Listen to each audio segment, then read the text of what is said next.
Vamos hoy a hacer una bajada a tierra, un poco de la introducción que dimos la clase pasada, que era sobre la segunda parte del curso y tipos abstractos de datos, con lo que se suele llamar tipos abstractos de datos lineales, lista, pila, cola. Algunos conceptos que vamos a ver acá son generales y se van a aplicar a otros tipos abstractos de datos, como son colecciones, árboles, bueno, y otro tipo de cosas. O sea que me voy a detener quizás en algunas cositas un poquito más. ¿Por qué? Porque van a ser comunes los conceptos a cosas que vamos a ver después.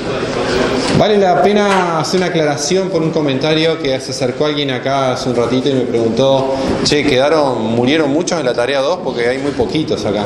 ¿Está bien? No sé por qué hay poquitos hoy acá, si hay alguna razón de alguna prueba de algo, no sé qué, pero muy poquitos han perdido la tarea 2. O sea, hago esa aclaración nomás. O sea, la mayoría y la gran mayoría siguen en camino. ¿Está bien? Y la idea es que sigan en camino de acá hasta el final. ¿Está bien? Pero bueno, hago esa acotación. Bueno, para ponernos un poquito en el mapita de contexto, lo que íbamos a tratar de hacer resumidamente, pero muy rápido, voy a usar este dibujito para incluso ilustrar lo que vamos a ver esta clase, ¿no? Uno quería hacer aplicaciones. El ejemplo de la clase anterior era una calculadora de racionales compuesta por varios módulos, este dibujito negro que está acá, y a veces en uno de esos módulos uno quiere introducir un tipo nuevo, que no es primitivo, un tipo abstracto. ¿Está bien? Y quiere hablar de lo que se suele llamar dos facetas de ese tipo nuevo: cómo se introduce y cómo se refina. Cuando uno hablaba de cómo se introduce, hablo de esta capa roja, que la voy a llamar especificación del tipo abstracto de datos, que es lo que ustedes han venido trabajando en las tareas con los .h, ¿no? Las descripciones de las cosas, pero donde no hay mucho código. La implementación no está ahí, sino que la implementación después aparecen estos cuadraditos azules para esos tipos, que puede haber varias implementaciones posibles, por eso que acá dibujé al menos dos, pero puede haber, para la noción que vamos a ver hoy de lista, distintas alternativas de cómo implementar lo mismo que se dice acá. Puedo tener varias alternativas. Se llaman las implementaciones. ¿Cuál es la idea de hacer la resolución de un sistema de esta manera? La idea es que si yo hago el sistema, y de estas cajitas rojas puede haber en un sistema grande muchas, ¿está bien? Por eso se llaman sistemas modulares. Si uno el sistema negro lo construye en base fundamentalmente a las cajitas rojas, ignorando las cajitas azules, o sea que se basa en los módulos, en qué hace cada módulo, pero no cómo lo hace, que es cómo se implementa, es más fácil la solución de sistemas o la construcción de un sistema.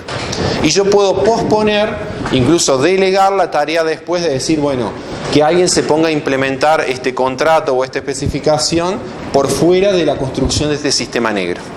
¿Está bien? Entonces, de alguna manera eso hacía también el software más reusable, más mantenible, hacía que yo pudiera paralelizar la construcción de esta caja o de este triángulo negro con la construcción de estas cajitas azules, donde el factor clave, aunque no lo parezca, pasa a ser como lo que tiene menos código. ¿Qué es lo que tiene menos código? La cajita roja es la que actúa como una interfaz.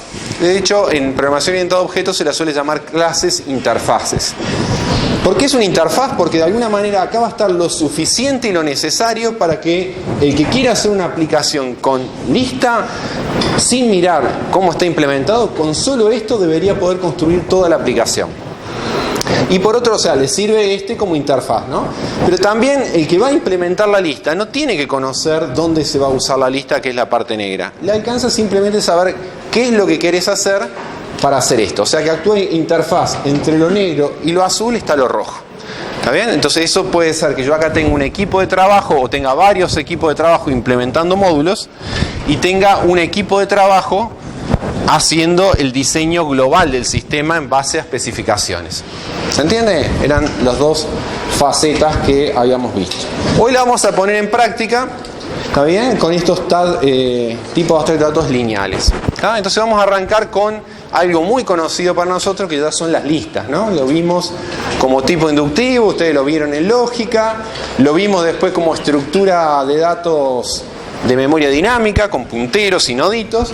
Y hoy la vamos a ver en un tercer nivel, que es más abstracto, como un tipo abstracto de datos, o sea, donde la especificación de la lista no meta ruido respecto a posibles implementaciones, para que cuando yo en una aplicación quiero usar una lista, yo después pueda optar por elegir a la hora de hacer un ejecutable, elegir una lista simple encadenada, doble encadenada, pero que ambas cumplan el mismo contrato. Entonces puedo elegir en un momento una o la otra, pero el código de la aplicación no cambia.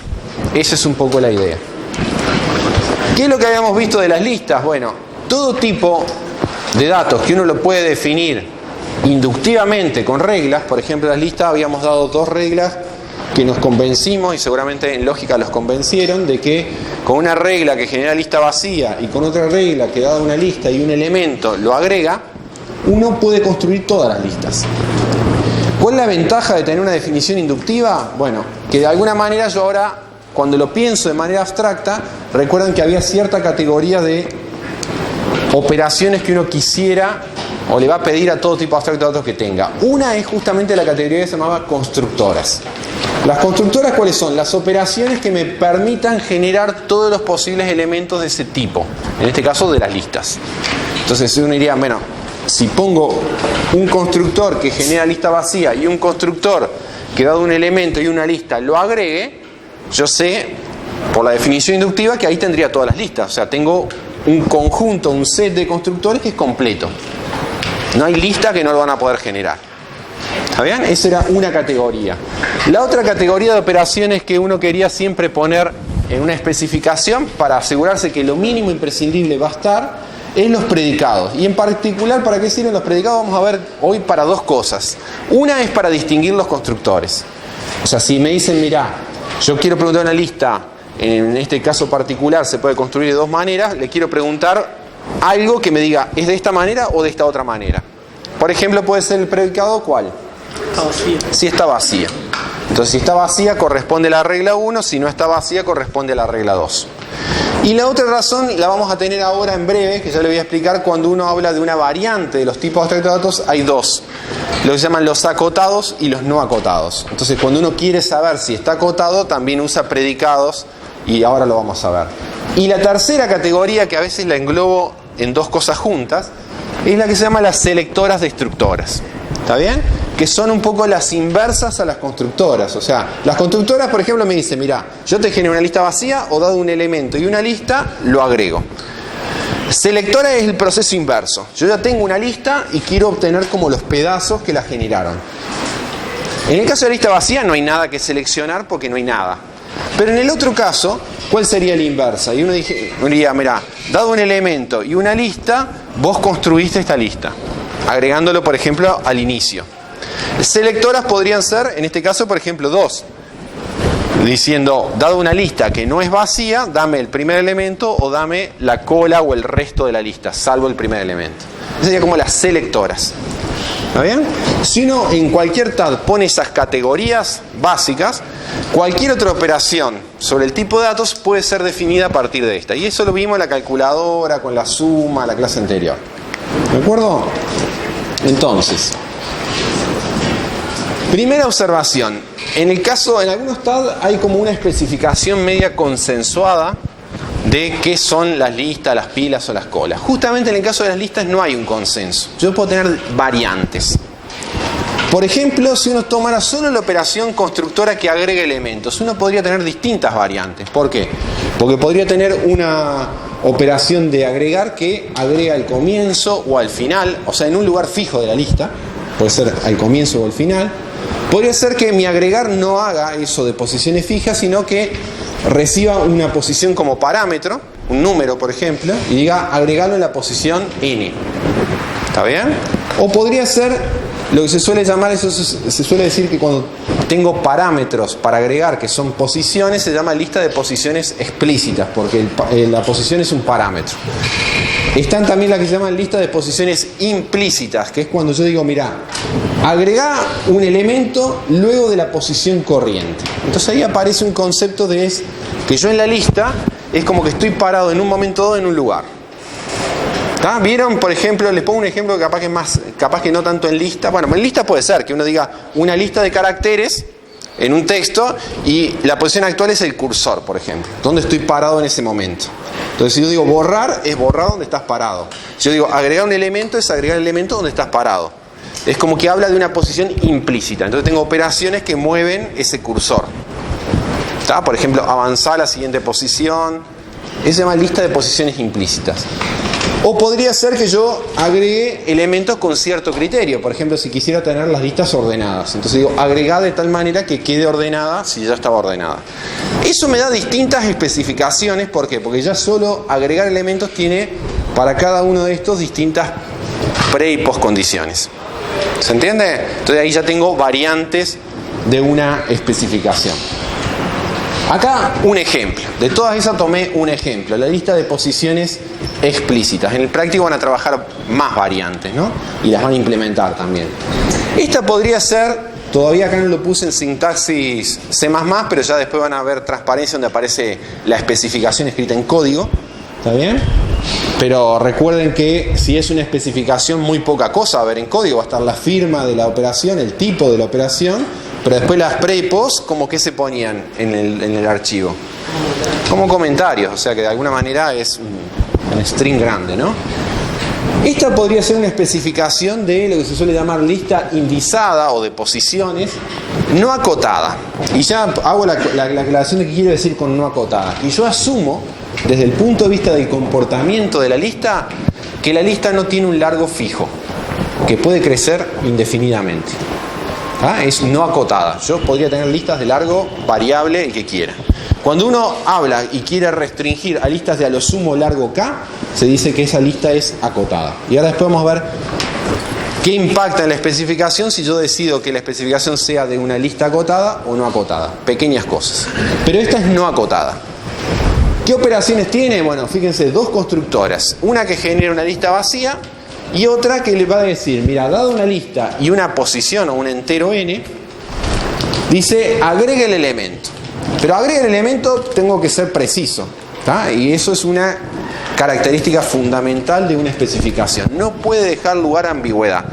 Si algo acá es ambiguo, estamos en un problema. ¿Saben por qué? Por eso se le llama contrato a esto.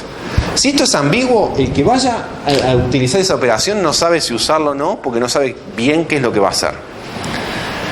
Y el que vaya a implementar esa operación acá no sabe qué tiene que implementar. Entonces, la única alternativa para el que vaya a implementar respecto a algo que esté acá es, lo hago de esta manera o de esta otra por razones de eficiencia, pero no porque haga un comportamiento diferente. No puede haber más de un comportamiento dado. ¿Se entiende? Entonces yo tengo que decir, a ver, si tenés una lista y una posición, tenés que ser muy preciso de lo que querés. Entonces digo, inserta el elemento en la posición n. Y uno diría, pero puede haber distintos escenarios. ¿Qué podría pasar con ese n respecto al largo de la lista? Que esté dentro del rango de la lista o que esté mayor al largo de la lista. Entonces dice, mira, si la lista tiene longitud m, con m menor a n-1, lo inserta en la posición m+1. O sea, si vos me estás dando una posición que es mayor al largo de la lista, va al final. No es que va a dejar una lista con posiciones, tenía 5 elementos y le quiere insertar en la posición 8, no es que me va a dejar 3 blancos, sino que lo agrega en la posición 6. Tomó ese criterio y ese es el contrato para esta especificación. ¿Me gusta o no? Ese es el contrato. Ahora, si la lista tiene largo m, con m menor mayor o igual a n-1, o sea que cae en el rango el n del largo actual de la lista, dice, inserta el elemento en la posición n y desplaza en una posición los elementos que estuvieran en posiciones mayor o igual. O sea, inserta y corre el resto hacia la derecha. No hay otra opción. O cae en el rango del largo de la lista o cae después del rango de la lista. Y la especificación dice qué pasa en cada caso. O sea, no deja lugar a dudas. ¿Se entiende? Ese sería un... Bueno, estamos suponiendo un número mayor o igual que 0. ¿Está bien? Eso podría decirlo la precondición, que n tiene que ser o mayor estricto que 1 o mayor o igual que 0. ¿Está bien? No hay posiciones negativas. ¿Está? Podría ser que la única ambigüedad esté dado acá por las posiciones negativas. ¿Está bien? Sí.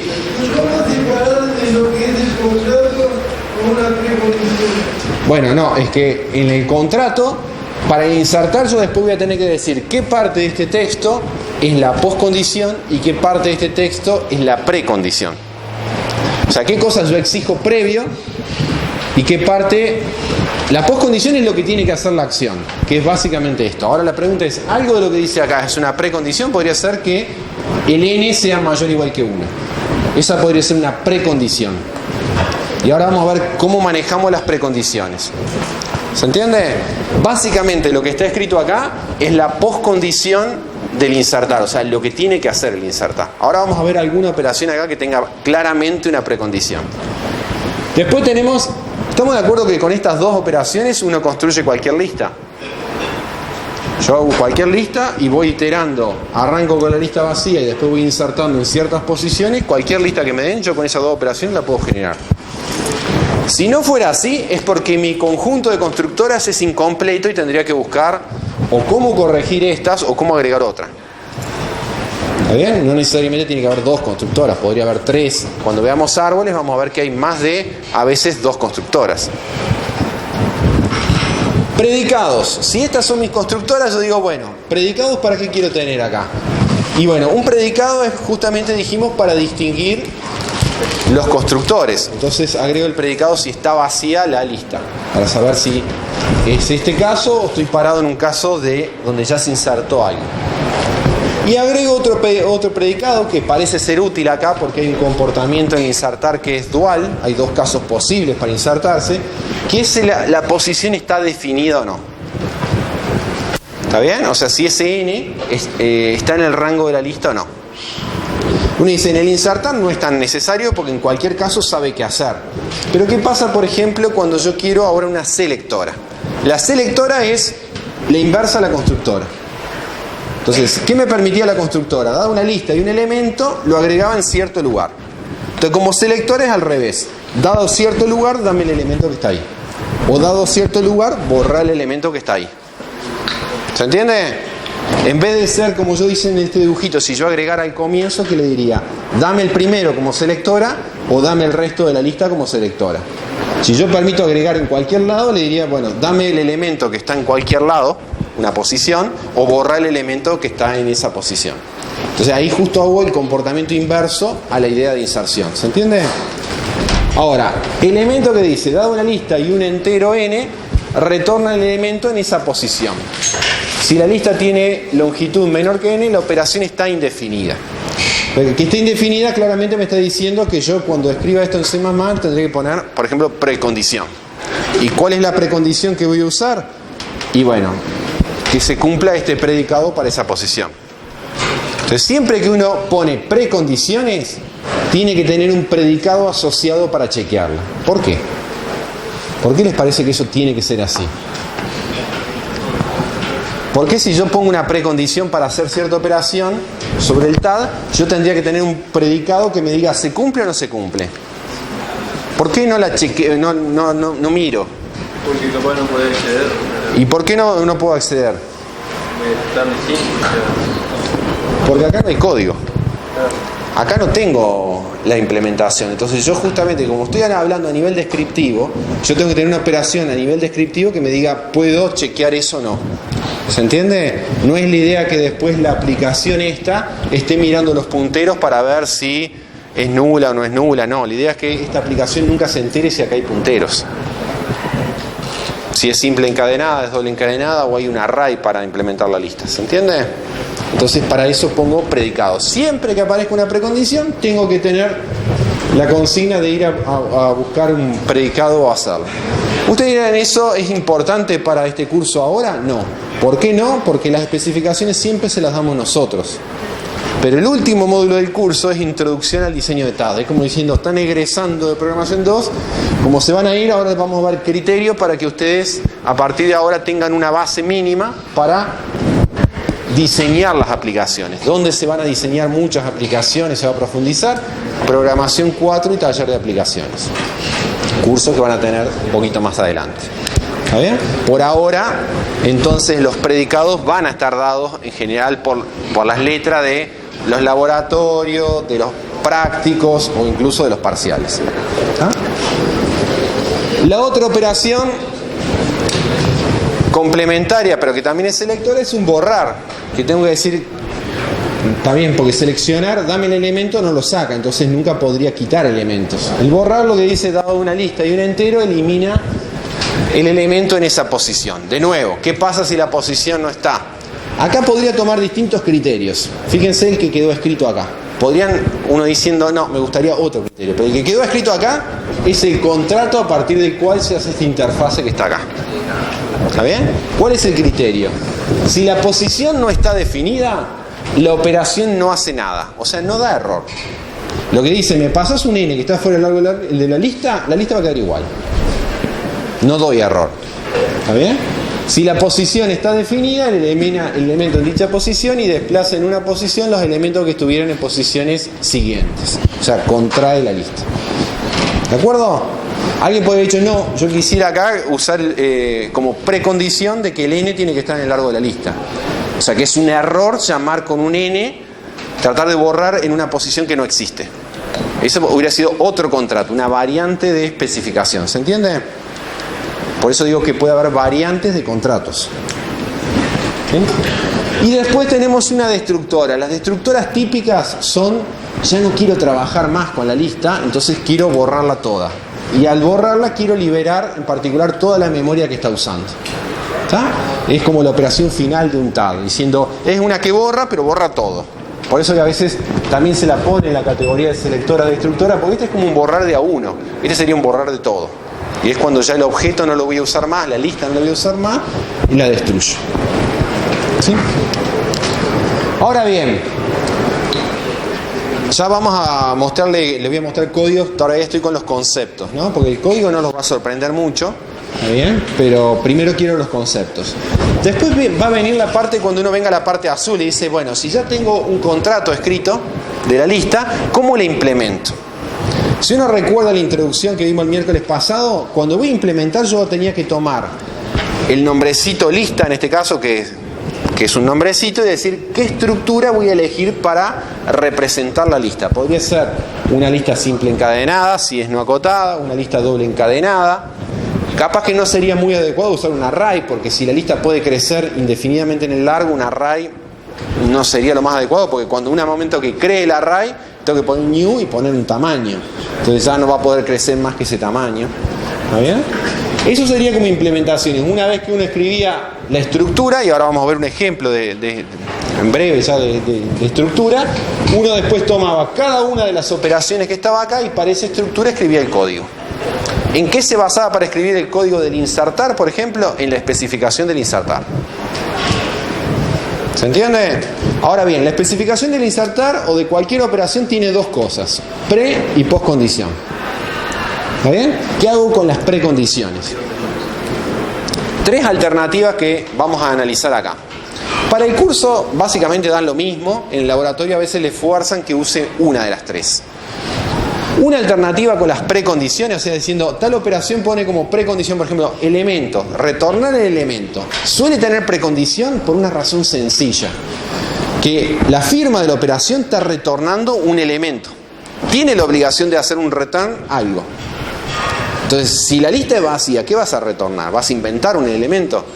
Entonces, pongo precondición, ahí le exijo. Ahora, la pregunta es, ¿de quién es la responsabilidad de chequear la precondición?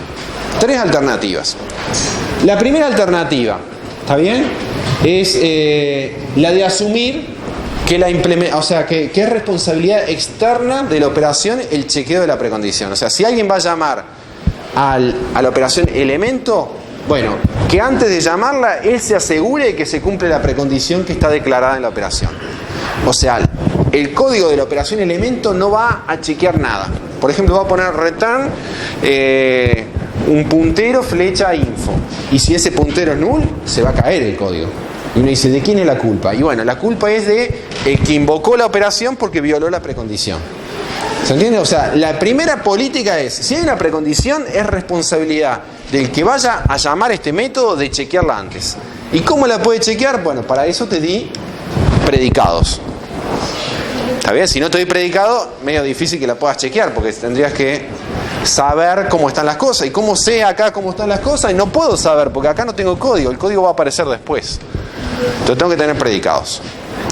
Segunda alternativa es considerar, cuando voy a implementar la operación que tiene una precondición, es lo que se suele llamar la programación defensiva. Y eso se usa mucho en aplicaciones reales.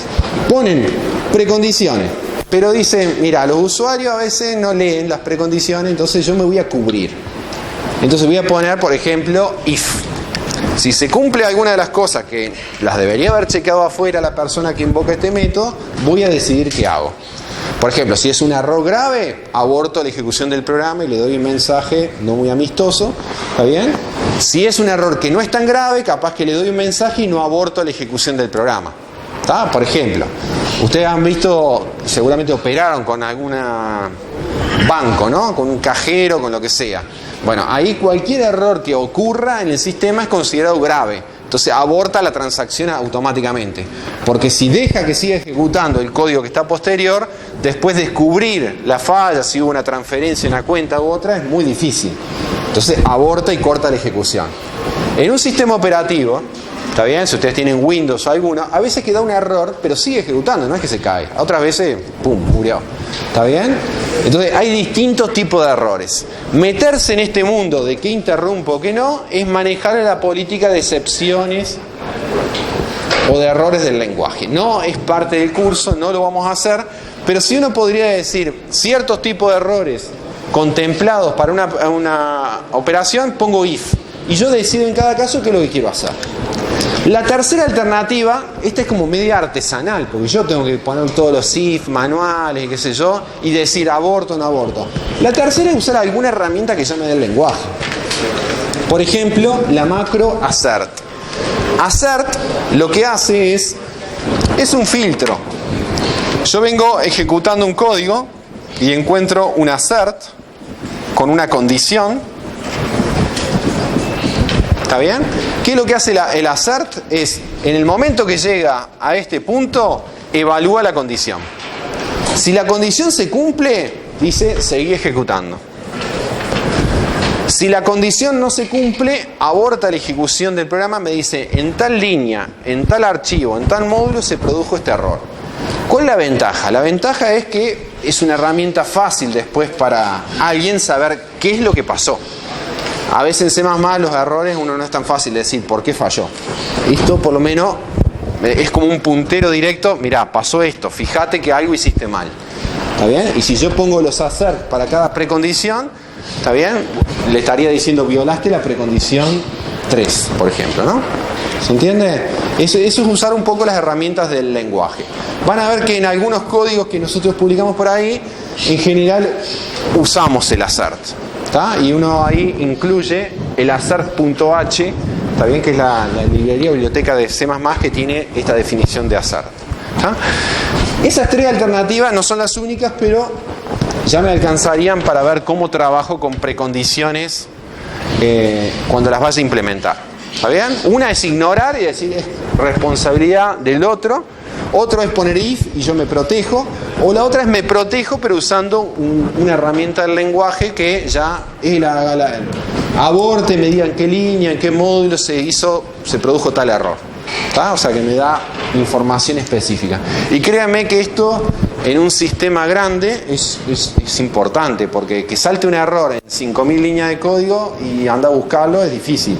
Entonces que me dé un puntero directo al archivo tal, línea tal, entonces uno mira esa línea y dice, no, claro, acá violé esta condición y ahora se fija qué es lo que pasó. También se usa a veces entonces como una técnica también para debuguear código, ¿no? Cuando uno el código no le funciona bien, a veces empieza a poner assert intermedios en el código para decir, en este punto el puntero debería ser distinto de null. Entonces pongo assert L distinto de null. Si cuando llega acá L es null, va a saltar el error. Entonces, bueno, yo digo, ahí voy a chequear por qué fue null. ¿Se entiende? O sea, la puedo usar como una herramienta de debugging. ¿Está bien? Bien. Lo que decía, y ya en breve vamos a pasar a ver ejemplos de código, ¿no? Todavía estamos en la parte más general. Un tag puede ser acotado o no acotado. ¿Qué quiere decir no acotado?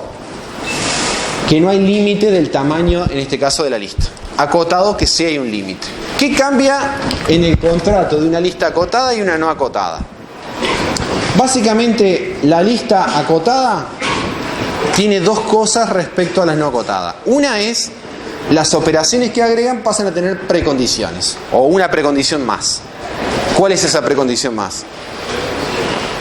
Está lleno. Exacto, que la lista no esté llena. Si vos definiste una cota máxima y querés insertar, bueno, no puede estar llena la lista, porque si no, al agregar uno más me paso del lleno.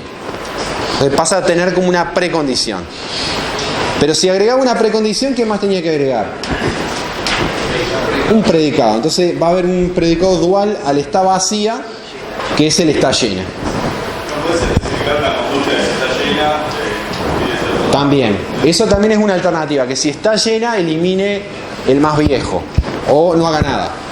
O sea, después que querés insertar cuando está llena, ignora las posteriores inserciones. Hasta que no borres algo, no podés seguir agregando. ¿Está bien? Pero típicamente, eso serían como casos particulares. El caso general es que cuando está llena, no podés agregar y para eso tenés un predicado. Ese es el comportamiento por defecto. Vos después podés cambiarlo eso. De nuevo, una vez que uno escribe un contrato, define lo que va a representar ese tipo de datos. ¿De acuerdo? O sea, yo podría tomar cualquiera de estos criterios. Eso es lo común cuando es acotado o no acotado. Puse acá una mención a estructuras estáticas y dinámicas, porque a veces uno se confunde y mezcla cosas. Dice, ¿acotado o no acotado? ¿A qué me refiero? A que el cuadradito rojo de lista dice, ¿hay un límite o no hay un límite en el tamaño de la lista? Pero cuando yo hablo de estructura estática o dinámica, también uno diría, tiene que ver, porque cuando es estático es como que tengo que fijar un tamaño, y si es dinámico en tiempo de ejecución, yo puedo hacer crecer. Entonces uno dice, entonces acotado quiere decir estático y no acotado quiere decir dinámico. Primero que estoy mezclando cosas. Acotado y no acotado es un comportamiento, por eso lo miro acá en lo rojo. Cuando yo digo estructura estática o dinámica, estoy hablando de una implementación. Lo miro en la parte azul. Y si bien uno puede pensar que un TAD acotado, una lista acotada, en general se va a implementar con una estructura en general estática y una no acotada con una dinámica, también existen cruces. Por ejemplo, dígame por qué les parece que una lista no acotada, que una lista acotada, que tiene una cota máxima, igual podría ser útil implementarla, no como un array, sino como una lista de punteros. ¿Por qué? O sea, podría ser interesante una lista acotada, implementarlo con una estructura dinámica.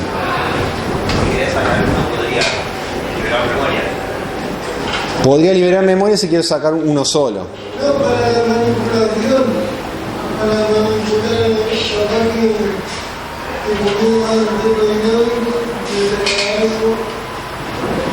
de manipulación capaz que puede ser similar a lo que dice él, digamos, o sea, de alguna manera cuando querés liberar memoria de uno dado. Pero supóngase que Sí. Sí. 10.000. Sí. Sí. Sí, pero ¿por qué eso lo implementarías con una estructura dinámica? Esa es la pregunta. Y tendría sentido. Porque si, o sea, supongo, ¿no? En un caso promedio uno vas a manejar siempre el tope de la lista, entonces te lo estarías hablando de memoria general. Claro. Supóngase que la cota es muy grande. Sí. Si querés ir al último lugar, si no llega al tope, entonces podrías tener una doblemente enlazada como si fuera un inicio al final, sería solo una cosa. Sí, para ir al final, pero para ir al final un arreglo me permite ir a la posición final porque tiene acceso directo a cada posición. Entonces el arreglo es más chico que el tope. Si el arreglo es más chico que el tope, tenés que ir usando sí, pero en la lista, sí. Pero tenés el puntero al tope, igual ahí siempre. Tenés el puntero al tope o en el índice del tope, porque si es un array es un índice, no es un Pero puntero. si estás acotado de memoria y tenés que compartir esa memoria entre dos cosas, capaz te rinde. Claro, yo creo que, a ver, la respuesta que dio él me parece un comentario es por eficiencia. ¿Está bien? O sea, supóngase la cota es 10.000, pero en promedio yo elegí una cota muy grande y en promedio mis listas tienen tamaño menor que 100. Entonces si yo pongo un arreglo, tengo que hacer un new de tamaño 10.000. Entonces ya estoy pidiendo memoria, estoy usando esa memoria. Estoy reservando memoria cuando en realidad de esos 10.000 voy a usar 100. ¿Se entiende? En cambio, ¿cuál es la ventaja de la lista? Que va pidiendo la memoria a medida que la va precisando. Nunca tiene más de lo que está necesitando en ese momento. es como justamente un manejo más eficiente de la memoria. Entonces puede ser que sea acotada y que yo igual use memoria dinámica. ¿Se entiende? Pero lo importante es que ustedes no mezclen, porque cuando hablo de dinámica o estática me refiero a la implementación, y cuando hablo de acotado o no acotado me refiero al comportamiento, a la especificación. Y puede ser que yo mezcle cosas, acotado con dinámico, acotado con estático o al revés. ¿Ah? Bien, eso lo expliqué acá.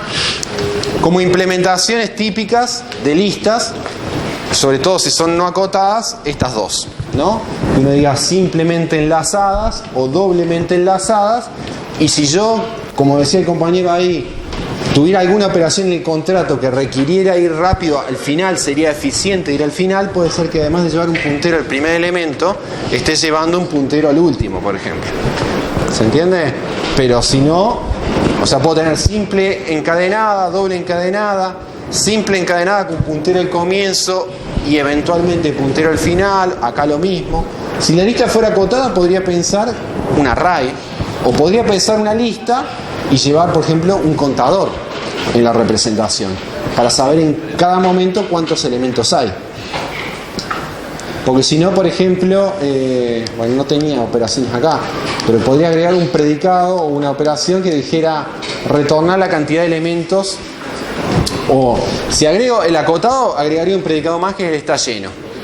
Si la representación es un puntero a un nodo, cada vez que quiera saber si está llena la lista, ¿qué tendría que hacer? Recorrer, contar los nodos y ver si esa cantidad de nodos es igual a la cota que me pasaron. Eso es muy lento. Si yo en la representación me llevo, además de la lista, un contador que me diga cuál es el largo actual de la lista, entonces cada vez que quiere preguntar si está lleno, miro si ese contador llegó a la cota o no, en orden 1. ¿Se entiende? Entonces ahí uno puede enriquecer la representación. Además de tener la lista, guarda un número, que es el largo actual. ¿Se entiende? Ahí tengo variantes de contrato. Bueno, para bajar un poquito a tierra, vamos a ver dos clases particulares de listas que se usan mucho en la práctica. Unas son las pilas y otras son las colas. ¿Está bien? La estructura de stack o la estructura de orden de llegada o fila de espera. Bueno, la noción de pila la vimos. ¿Cuándo la vimos? ¿Recuerdan? Recursión. Hay una pila muy famosa que es la stack de ejecuciones, ¿no? Que hace esa cosa mágica que uno recorre un árbol y todo funciona bien, ¿no? Gracias a una simple pila de ejecución. Un dibujito de una pila. La pila es una estructura lineal, una lista, pero con política de ingreso y egreso muy restringida. O sea, todas esas variantes que yo le dije, inserto en la posición N o mantengo la lista ordenada, acá desaparecen esas opciones. ¿Por qué? Porque yo tengo que ingresar y sacar elementos con una política muy restrictiva.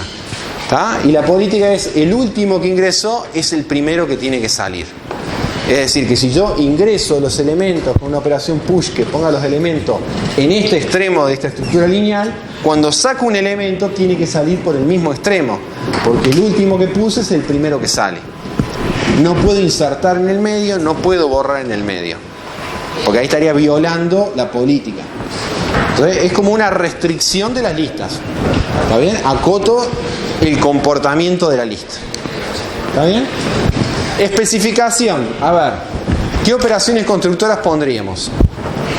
Ya teníamos el ejemplo de la lista. Ahora sabemos que la pila es mucho más simple que la lista. Una constructora es muy fácil. ¿Cuál?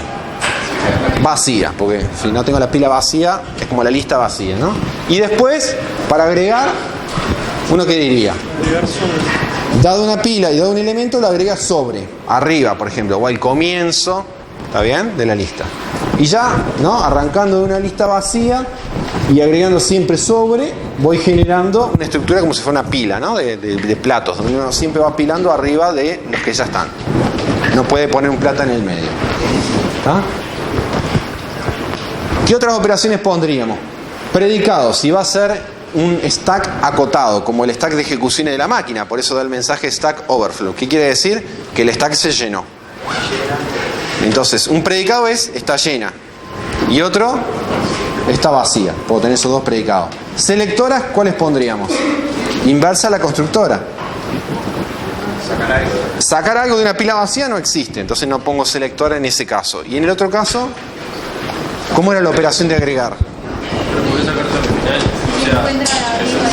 Exacto. Si yo agregué arriba, cuando hice el push, la inversa de esa operación es dame el elemento que está en el tope o saca el elemento que está en el tope. Se lo suele llamar el top o el pop. Hay veces que esas dos operaciones son una sola, que saca y lo retorna.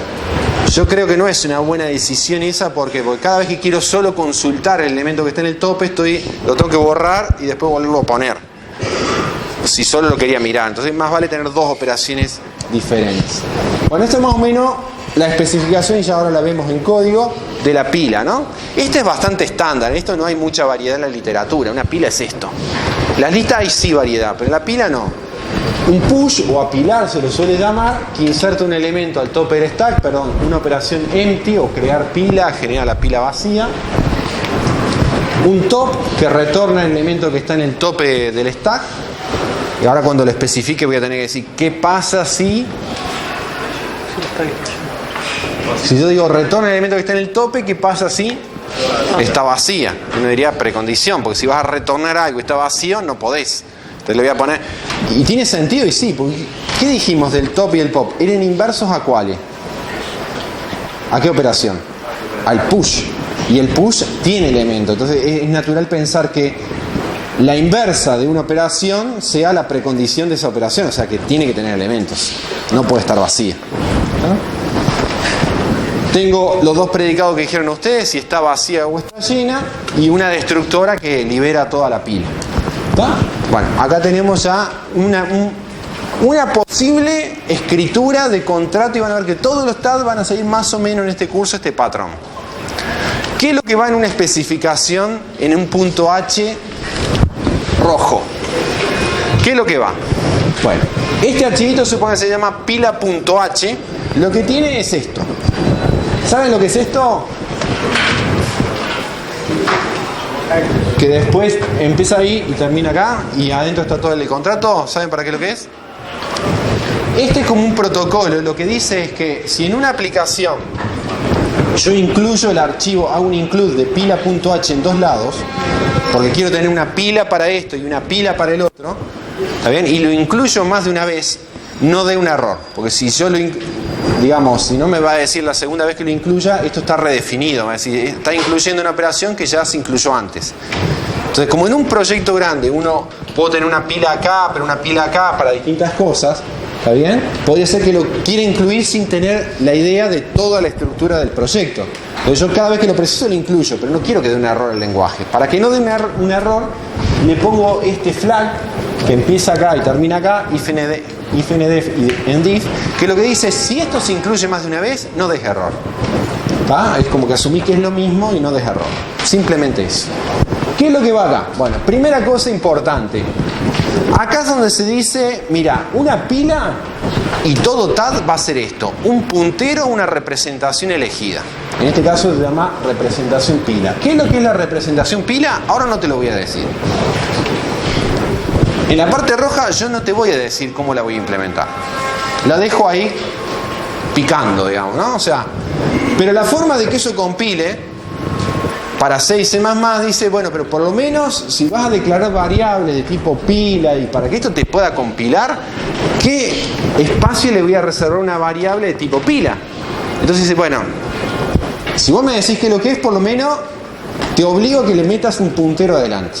Entonces yo sé que, aunque no conozca la representación, siempre voy a guardar lugar para una dirección. Eso es un puntero. Entonces siempre todo TAD va a ser un puntero a algo que lo voy a decir más tarde. ¿Cuándo lo voy a decir más tarde? Cuando venga a ver los cuadraditos azules. Cuando lo vaya a implementar. En el contrato eso no está. ¿Se entiende? Van a ver que todos los TAD son iguales en ese sentido. Después vienen las operaciones. Por ejemplo, el crear pila. Uno dice, si esto iba a ser acotada, ¿dónde me vas a pasar el tamaño? Dos alternativas. Una hubiera sido hardcodear acá una constante diciendo el tamaño de las pilas acotadas es 50. ¿Cuál es el problema? Que todas las pilas que yo cree van a tener tamaño 50. Sería más cómodo que en el momento que yo cree la pila le digo, no, quiero una pila de este tamaño. A partir de ahí queda fijo el tamaño, pero yo lo puedo elegir. No una constante, sino que sea una variable. Entonces es un parámetro de la operación crear pila. Recibe una cota, recibe una pila, ¿está bien? Y acá no va código. Entonces, ¿qué es lo que va? La pre y postcondición o el comportamiento, ¿no? En este caso dice, mira, devuelve en P la pila vacía que podrá contener hasta cota de elementos, ¿no? Cota es la variable de tamaño. Acá un comentario que a mí me parece a veces más acertado. Puedo tener pequeñas variantes de firma. Uno diría, ¿por qué en vez de ser un void acá no haces que reciba como parámetro la cota, pero la pila que está creando la retorne? O sea, que pongo pila acá. ¿Se entiende? Como una función en vez de como un procedimiento. A mí me parece mejor esa opción de función, pero no es que esta esté mal. ¿Por qué? Porque podría ser que yo llame a un creo pila y la pila en algún momento de la aplicación ya tenga elementos. Entonces, ¿qué hace con los elementos que ya tenía si me la dan como parámetro? ¿Se entiende? Es como que entonces la vacío primero y después la creo de nuevo, digamos. Genera como esa ambigüedad. ¿Está bien? Entonces lo que uno asume cuando es un procedimiento es que esa pila que viene ahí tiene basura. O sea que no te importa lo que tenga, no le des bola, está indefinida. Entonces vos la creás seteando las cosas bien. Y ahora vamos a ver en implementación qué quiere decir setear las cosas bien. Después tengo la pilar que dice, si no está la pila llena, inserte el elemento en la cima o el tope de la pila. ¿Ven? Acá tomo el criterio de no poner precondición. ¿Por qué? Porque dice, mirá, en caso contrario, no hace nada. O sea, si vas a apilar algo y está lleno, no hagas nada. O sea, otro comportamiento, ¿cuál hubiera sido? Precondición que no esté lleno. No te dejo invocar esta operación si está llena.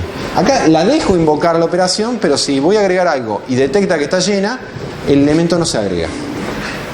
Son dos variantes mínimas, pero que hacen a comportamientos distintos. Una vez que uno escribió esto, y vuelvo a insistir que esto es muy importante, el contrato, por más que sea un comentario, eso le dice a una aplicación, cuando llame a esa operación, qué es lo que tiene que esperar, cómo se va a comportar. Y le va a decir de forma no ambigua al implementador qué es lo que tiene que hacer. ¿Sí? Las otras dos operaciones que tenemos son las selectoras, que me da el tope o la cima de la pila. En este caso es pila de enteros. Entonces me da el entero que está en tope. Y acá sí le puse, como tiene que retornar algo, le pongo precondición que no sea la pila vacía. Si no, no puede retornar. Y en el caso que se cumpla la precondición, devuelve la cima de P o el tope de P. Y el desapilar lo mismo, pero remueve el tope de P, no devuelve nada.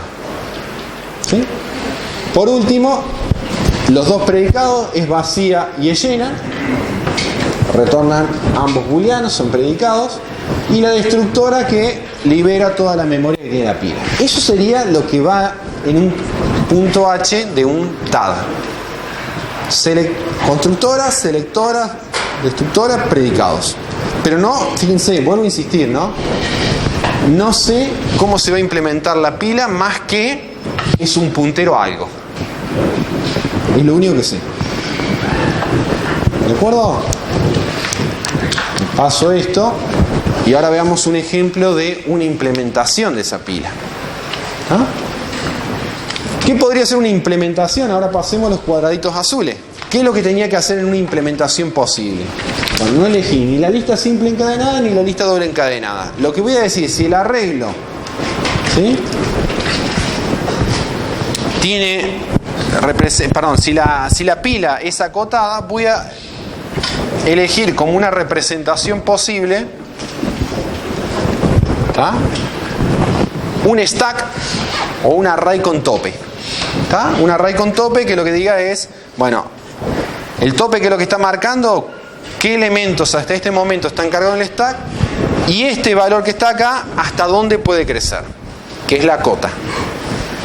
¿Se entiende? Voy a elegir esa representación. Si pienso en esa representación, entran en juego tres cosas, ¿no? ¿Cuáles son? En ese dibujito hay en juego tres cosas. ¿Cuáles son? El arreglo,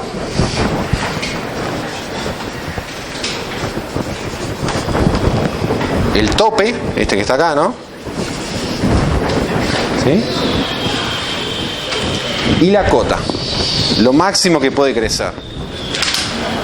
¿De acuerdo? O sea, el tope es hasta dónde están los elementos actuales.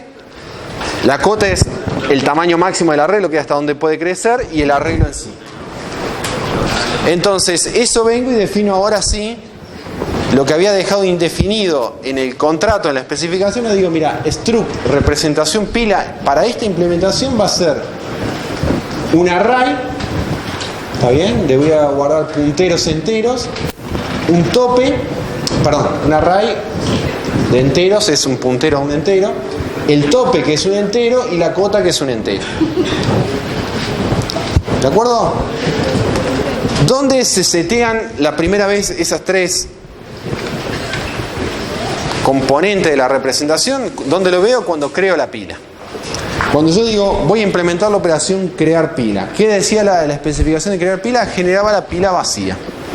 Se dice, mira, vos recibirás como parámetro una cota y una pila. Entonces, ¿qué voy a hacer? Bueno, reservo memoria. ¿Está bien? Recuerden que la pila siempre es un puntero a la representación. Entonces hago P igual new representación pila. Y empiezo a decir para cada componente cómo lo voy a setear cuando sea vacía. Entonces voy a decir P flechita tope 0. El tope está en la posición 0 del array. P array es a un new de cantidad cota de enteros. Un array de tamaño cota de enteros. Y seteo el flag cota con el parámetro que me vino acá.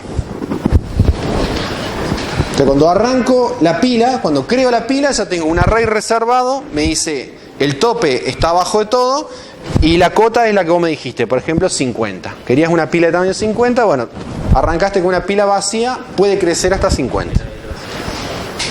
Y a partir de ahí, entonces, cuando uno elige cada representación, va a cada operación que estaba acá en el contrato, lee lo que tenía escrito acá.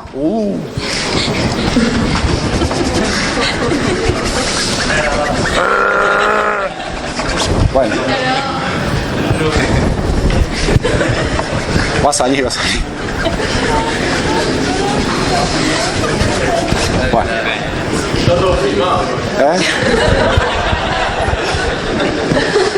Cortá. Bueno. Este es...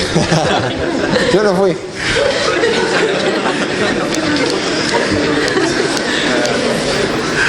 Tomamos entonces cada operación y para esa representación hacemos el código.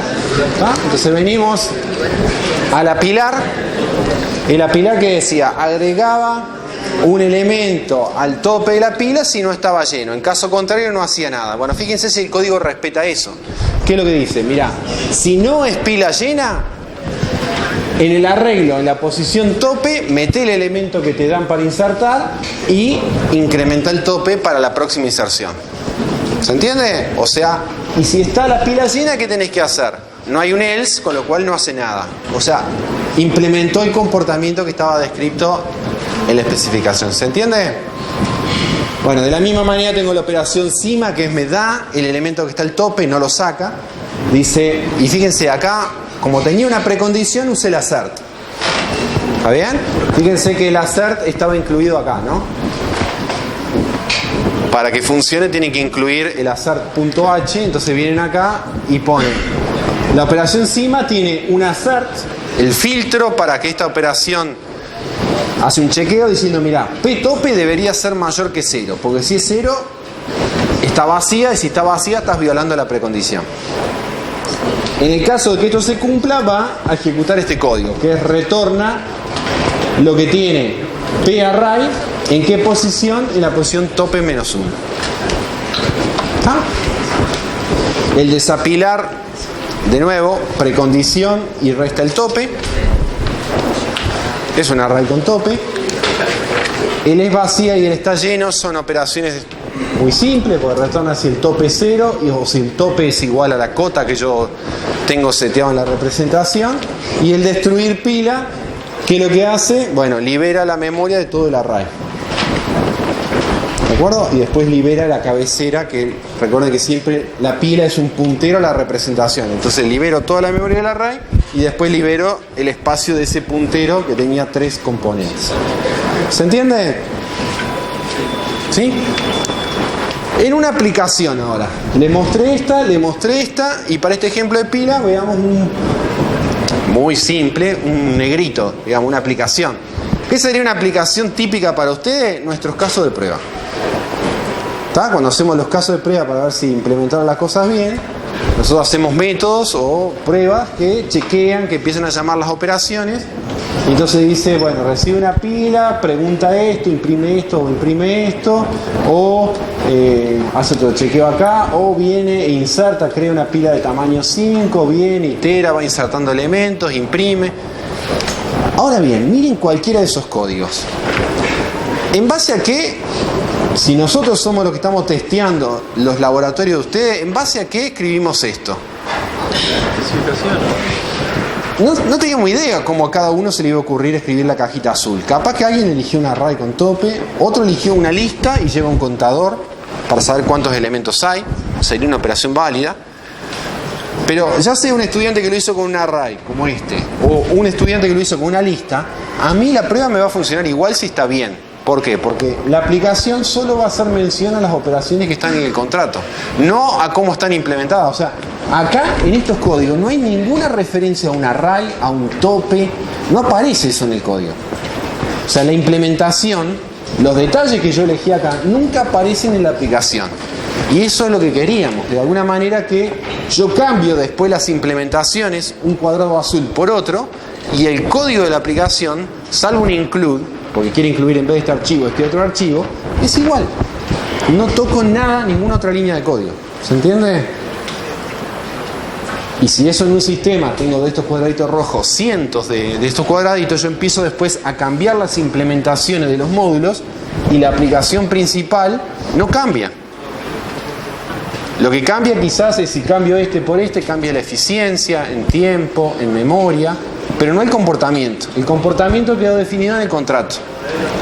Es por eso que decimos, si el contrato está mal hecho, si la especificación está mal hecha, estamos en el horno. Porque la aplicación va a haber que hacerlo de nuevo. O sea, por eso digo, este cuadradito rojo es como lo más importante de alguna manera. Es ahí donde se define el comportamiento de lo que quiero hacer.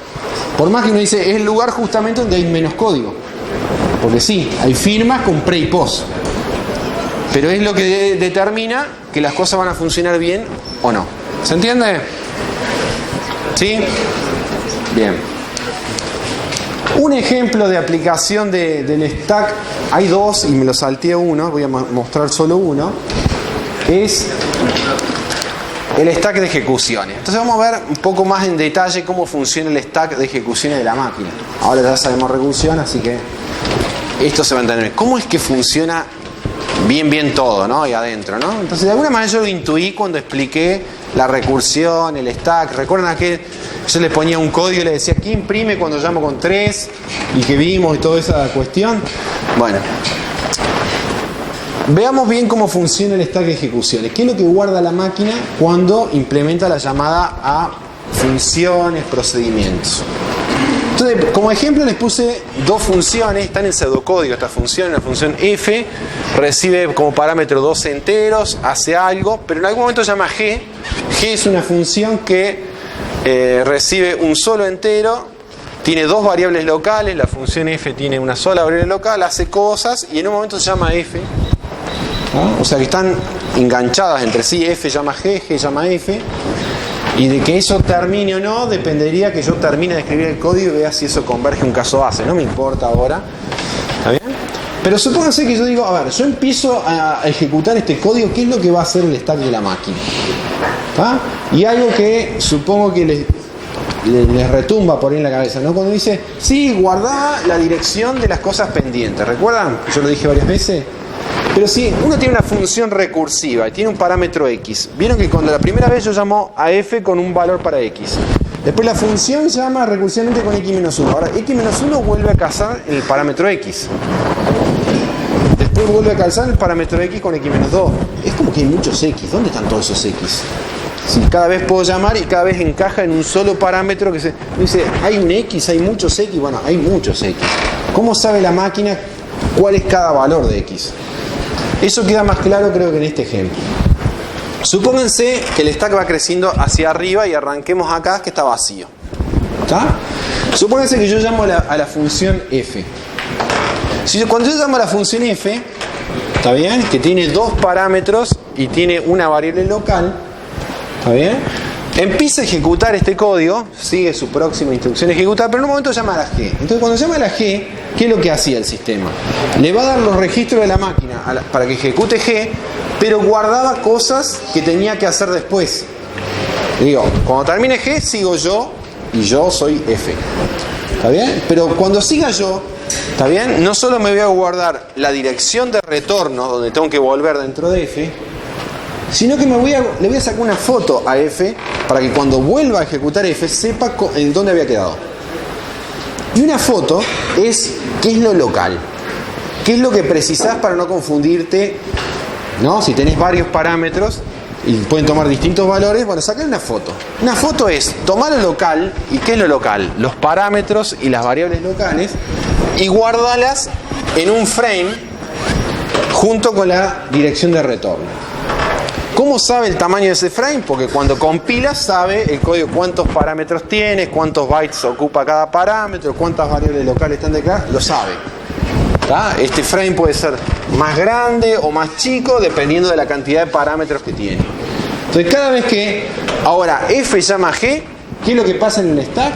Se agrega este bloque. ¿Está la dirección de retorno? Sí, pero están también los valores de x, y de a. Ahora empieza a ejecutar g.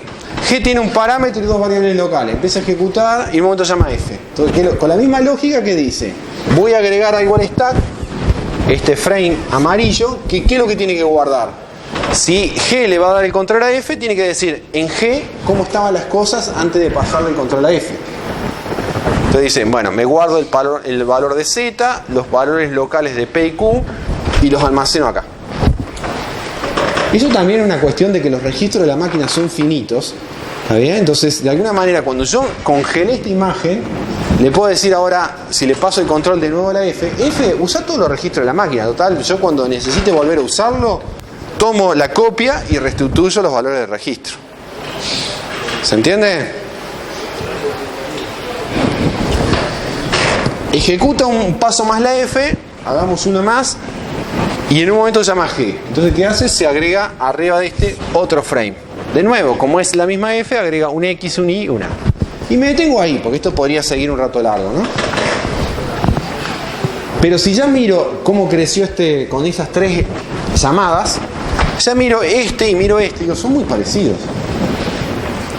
Son muy parecidos, pero no necesariamente, y ahí uno verá que los parámetros, si hay una recursión, acá tengo un x y un y acá tengo un x y un y, pero seguramente alguno de los dos valores sea distinto, porque si no es distinto, seguramente es una recursión infinita. ¿Está bien? Entonces ahí es donde uno ve que si bien el parámetro de la función se llama xy, en cada invocación x e y puede tener valores distintos, y eso le da sentido a la recursión, porque si no tuviera valores distintos, eso no termina. Entonces, el valor que está guardado acá no tiene por qué ser el valor que está guardado acá. Entonces, la máquina, cada vez que hace una invocación a un método, ¿está bien? No lleva un stack de direcciones de retorno. Eso era lo más simple. Para que entendiéramos el tema en su momento, lo dimos así. Ahora, lo que lleva es un stack de frames, de estos bloquecitos. Cada vez que hace un push, el push es de todo el bloque. O sea, un elemento solo es todo esto. ¿Ah? ¿Cómo sabe el tamaño de esto? Bueno, de nuevo, vuelvo a decir, cuando compila esto, sabe los parámetros, las variables locales que están, entonces sabe cuánto tamaño tiene ese frame. Eso es tarea del compilador. Entonces, pasará por referencia de variables de las funciones. Bueno, si pasara por referencia, de alguna manera lo que él va a hacer es que guarda el valor, es como si tuviera una variable global de alguna manera, ¿no? Entonces cuando se modifica y vuelva, va a ignorar el valor y va a tomar el valor global. ¿Está? El frame que toma es el mismo, sí. De alguna manera es el mismo. Es lo mismo que no lo puse acá, que pasaría si tuviera una variable global. Directamente no la guarda porque sabe que si se cambia, cuando vuelva queda cambiada. Lo mismo pasaría con algo por referencia. ¿Sabes? ¿Puedo repetir? Entonces se cambia el valor inicial de X. Si es por referencia, De X de cualquiera por referencia.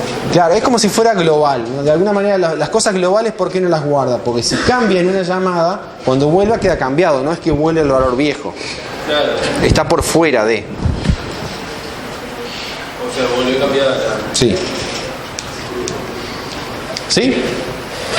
Veamos otro ejemplito. Otro ejemplito de una estructura lineal es una estructura de cola. O fila de espera se le suele llamar. Es algo bastante utilizado. ¿Está bien? Cada vez que uno trata de modelar un proceso de atención que respeta el orden de llegada de alguna manera, es una cola. ¿Está bien?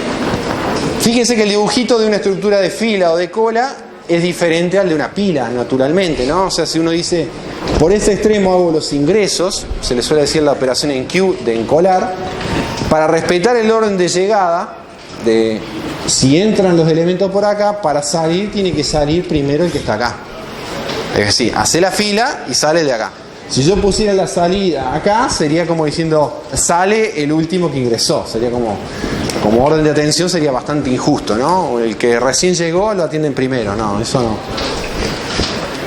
no es lo deseable, ¿no? Entonces, si tengo un enqueue, tendría, en vez de tener un pop, ¿está bien? Y un pop, de alguna manera las operaciones que desencola o que me da el primero al que le toca el turno se suelen llamar de queue y front. ¿Sabes?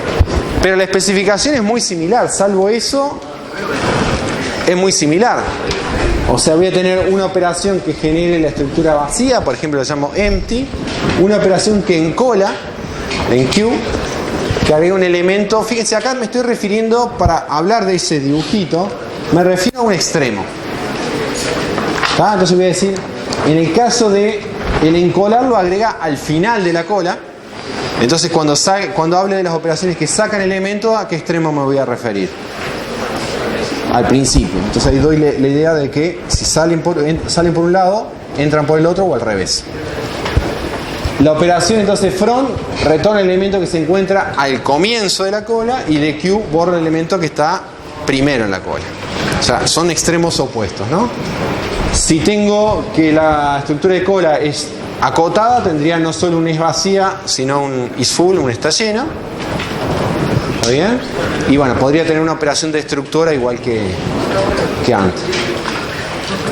Una alternativa de contrato que a veces suele ser un poco más genérica es no hablar de principio y final, porque parece como un detalle muy de implementación, ¿no? El principio y final parece que en este nivel estoy hablando de cosas que en realidad van a aparecer acá.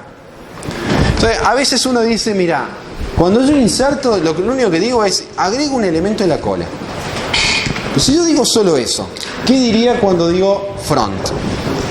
Retorna ¿cuál elemento? El último. ¿El último no? El primero que todo. ¿El primero que qué? Agregaste. Exacto. Me tengo que referir al orden de llegada, no a la posición en la fila, el que está al comienzo hasta el final.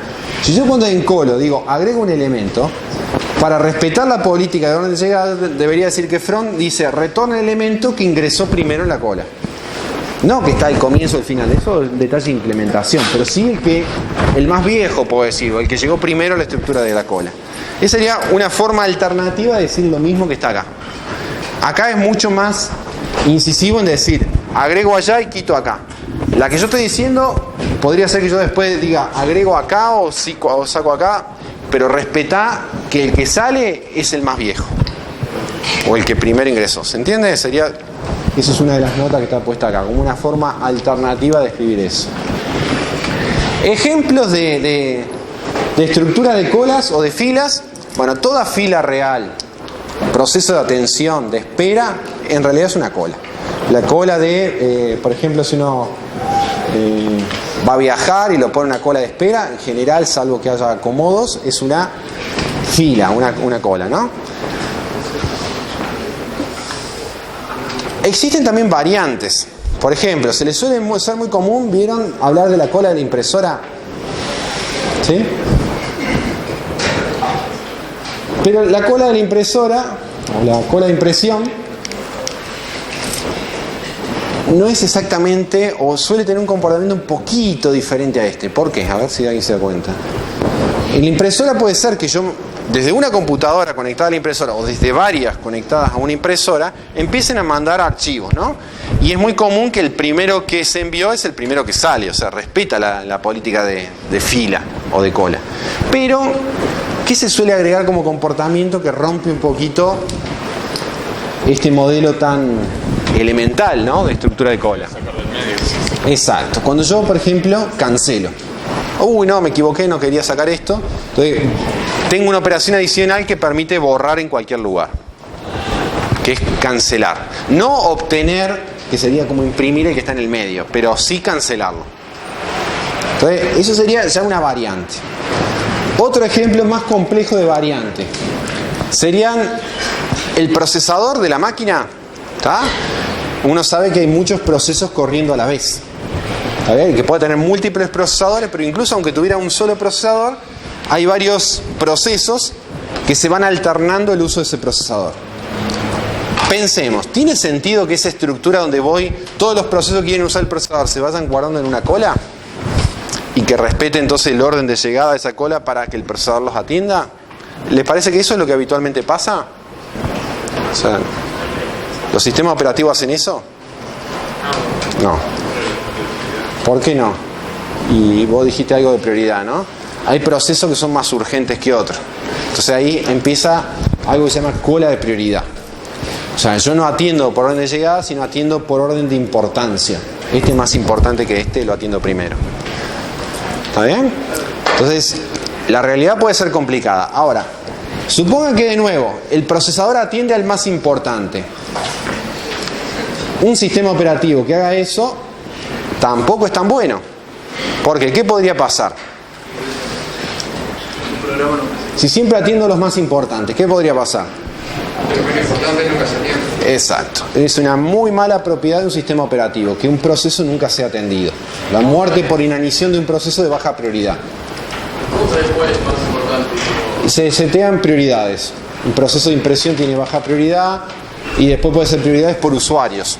El gerente tiene prioridad alta. Hay distintos sistemas, pueden dar prioridades diferentes, ¿no? Con algún criterio se define. Una excepción tiene mucho más alta prioridad que, no sé, el navegador, el proceso del navegador. Eso lo determina el sistema operativo a la interna, ¿no? Yo puedo manejar prioridades o dejar que el sistema operativo las maneje. Entonces, ¿cómo hago eso de que un proceso de baja prioridad no espere siempre? Empiezan a haber sistemas mixtos, por ejemplo, diciendo, bueno, respeto la prioridad, pero si alguien, por estar esperando en la cola, tiempo de espera, cada ciclo de reloj va aumentando la prioridad. O sea, los que están esperando, por estar esperando, van aumentando su prioridad. Entonces, si esperó mucho, alguno de muy baja prioridad tiene en algún momento más alta de prioridad que cualquiera. Y es atendido. Entonces, todo eso garantiza que todos sean atendidos. ¿Qué quiero decir con esto? Que esta estructura tan simple de estructura de dibujito de cola se puede complicar tanto como quiera y tengo variantes de cola. ¿Está? Tanto es así que tengo lo que se llama teoría de colas. ¿Está bien? Hay libros enteros de teoría de colas, no sean mal pensados. Hay un área del INCO muy grande que se llama investigación operativa que estudia este tipo de cosas. ¿Está bien? Que es básicamente cuando uno quiere optimizar procesos de atención. Piensen, por ejemplo, en un banco. Y ahora pensemos no cajero automático, sino cajas de espera, ¿no? Se sabe que hay horarios picos, hay días del mes que son más concurridos que otros. Entonces, una empresa, un banco, podría tener un criterio de decir, mira, yo quiero garantizarle a un cliente y voy a sacar una publicidad de que siempre que llega al banco, antes de 10 minutos él se puede ir. No porque lo saco y lo he hecho, sino porque es atendido en el tiempo. Entonces, podría ser, bueno, optimizame el sistema para que eso pase. Entonces puede ser que el día de pico, ¿está bien? Yo abra más cajas, ¿está bien? y los días de menos pico yo organizo las cajas y las bajo, ¿no? Si uno mira los supermercados, eso pasa. Hay días que uno ve que hay más cajeros, pues ya saben que ese día viene más gente, en tales horarios hay más cajas. Se estudia para optimizar al máximo lo que suele llamar el paralelismo. Si tengo varias cajas, tengo varias cosas en paralelo. Entonces todo esto también influye en la programación paralela. ¿Está? Un área grande. Por ahora concentrémonos en nuestro modelo simple. Después modelos variantes lo vamos a ir viendo más adelante. Cola de prioridad lo vamos a ver más adelante. ¿Cómo implementar una estructura de cola? Entonces, como vimos la estructura de pila que era acotada, y para complementar era acotada, recuerdan, usando memoria de un arreglo, vamos a ver en la implementación de la cola un modelo no acotado. Les pongo después en el anexo que está acá. ¿Está bien? No acotado y usando memoria dinámica. Entonces ya con los dos ejemplos de código tienen una variedad de todo lo que más o menos puede aparecer. Si yo pienso las operaciones de la estructura de cola que yo voy a tener que implementar, o sea, las que van a aparecer en el cuadradito azul de la especificación de cola, estaban estas, ¿no? Empty, encolar, desencolar, dame el que le toca el turno, el más viejo, is empty, is full, solo si consigo el modelo de cola acotada, por eso le puse el signo de pregunta, puede no estar, y una destructora. Entonces, una forma de representación elegida podría ser ese dibujito. O sea, cuando yo pienso en la representación, podría ser una lista, si es no acotada con más razón, pero que además de llevarme el puntero al comienzo, ¿sí?, me lleve un segundo puntero, un puntero al final. ¿Por qué? Porque si uno mira ingreso y egreso, se dan sobre extremos distintos.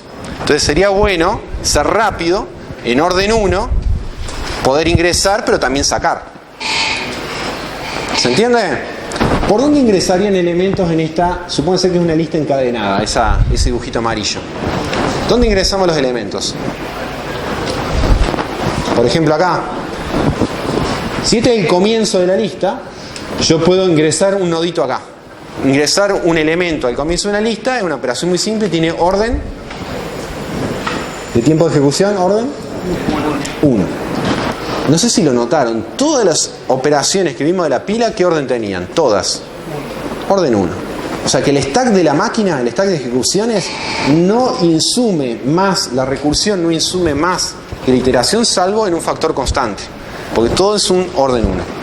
Eso es algo bueno. Y ahora quiero una implementación de cola que también todas las operaciones, salvo la destructora, si tengo una lista, porque va a tener que liberar los noditos, les tiene que recorrer.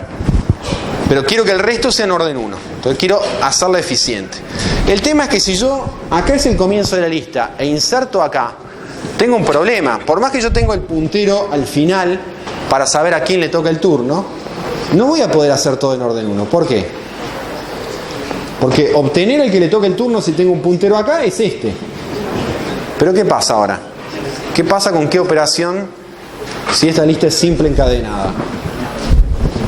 Si quiero ¿qué? Si querés agarrar el de atrás, cuando expulsás al último. Quiero borrarlo. Si quiero borrarlo, y acá estoy apuntando al último, el nuevo último debería ser el penúltimo. Pero si esta lista es simple encadenada, no puedo ir para atrás. Entonces debería volver a recorrer hasta llegar al penúltimo. Y eso ya no es orden 1. Entonces la pregunta clave es si necesito que sea doble encadenada. No solo puntero al comienzo y final, sino también doble encadenada. ¿Se entiende? Y la respuesta es no preciso. No puedes insertar al final en vez de... Exacto. Podría decir, ¿por qué me encapriché con quiero insertar al comienzo? ¿Por qué no inserto al final? Si yo tengo un puntero acá, insertar un elemento al final de la lista es orden 1, porque hago un new de este nodito, corro el último a este, eso es orden 1.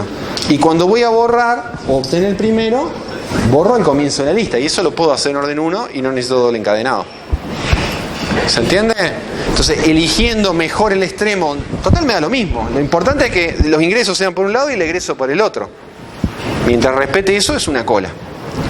Entonces puedo volver al dibujito este y decir, bueno, podría tener esto, y podría ser entonces, si este es el comienzo de la cola, que yo ingrese los elementos acá. Cada vez que quiero ingresar un elemento, hago un new de este para allá, corro el puntero acá, agrego el elemento. Y cada vez que quiero obtener el primero, borrar el primero, accedo con este puntero, o sea, tengo un principio y un fin. La representación elegida entonces tiene dos punteros. ¿Está? O sea, cola es un puntero a una representación que tiene dos punteros, un principio y un fin. ¿No les suena nuevo? ¿Por qué? Porque ustedes trabajaron la tarea, ¿no? Que la representación de la lista doble encadenada era así. Además era doble encadenada. Además, no solo tenía puntero al comienzo y final, sino que además los noditos eran de ida y de vuelta. Sí. Si quiero borrar el último, ¿cómo el último? En una fila solo puedo borrar el primero que ingresó. No puedo borrar cualquiera. O sea, acordate que la política de cola o la política de pila no me deja borrar arbitrariamente, sino tengo que respetar. En la pila, el último que llegó es el primero que sale, y en la cola, el primero que llegó es el primero que sale. ¿Se entiende? ¿Sí? Bien. Me salteo esto y vengo acá para después les muestro eso que estaba puesto ahí. Acá les pongo, pero después lo chequean con cuidado, ¿cómo sería la especificación de la cola? Respecto a la pila, ¿qué cambio? Y no nada, la estructura es lo mismo. Sigo teniendo un archivo .h que tiene una cabecera para que si esto se incluye más de una vez no dé error. Empiezo a poner, fíjense, cola es puntero a una representación que en el .h no está definida esta representación, la dejo opaca, se suele decir, o indefinida. Y después pongo la firma de todas las operaciones, que es el creo cola. Fíjense que acá no le estoy pasando una cota porque estoy asumiendo el modelo no acotado. O sea, yo voy a suponer que el encolar agrega un elemento y no tiene precondición, o sea, puede agregar sin restricción. Tengo una es vacía, el frente que me da, ese sí tiene precondición, devuelve el primer elemento. Un desencolar y un destruir. Y para esa representación, acá tenemos una implementación. Fíjense que ahora no uso un array porque es no acotada, sino que digo, mira, mi representación, porque la cola es un puntero a la representación. Bueno, mi representación es un struct que tiene dos campos. Primero, que es un puntero nodo, y último, que es un puntero nodo. ¿No? Los dos accesos. ¿Y qué es lo que tiene nodo? Es una lista simple encadenada que tiene algo de tipo T, supónganse que son colas de elementos de tipo T, y un siguiente nodo, ¿no? Lista simple encadenada. Entonces, una vez elegida la representación que yo tengo, vengo y escribo los códigos. Fíjense, los códigos lo que va a hacer es insertar o borrar el comienzo o el final de la lista. Lo miran después, pero yo no voy a poner a ver línea por línea esto porque ningún código de esto es muy complicado. Salvo un detalle que voy a señalar, ¿no? ¿Cuál es el detalle que quiero señalar? Porque aparecía en el dibujito como una celda de color distinto. Si yo quiero encolar, agregar un elemento, o quiero desencolar, hay un caso de borde. Y ese caso de borde es un if. Lo tengo que tratar aparte. ¿Por qué hay un caso de borde? Olvídense de esta celda. Supónganse que este es el primero, este es el segundo, el tercero. Entonces digo, esa sería como la estructura, principio está apuntando acá y fin está apuntando acá. ¿Está? Y yo cuando agrego dije que lo hacía acá para poder hacer en orden 1 y cuando borro lo hago acá. ¿Por qué hay un caso de borde? La pregunta sería, ¿cómo represento la estructura de cola vacía? Una alternativa es que principio y null, o sea, estos dos punteros sean null y null. ¿Se entiende? Entonces, la primera vez que inserto, si está vacía y voy a agregar un elemento, pasa a ser una cola unitaria. ¿Qué es lo que va a pasar? Y puedo decir, este que era null y este que era null, ahora digo, hago un new, genero este, y tanto el principio como el fin apuntan al único que hay.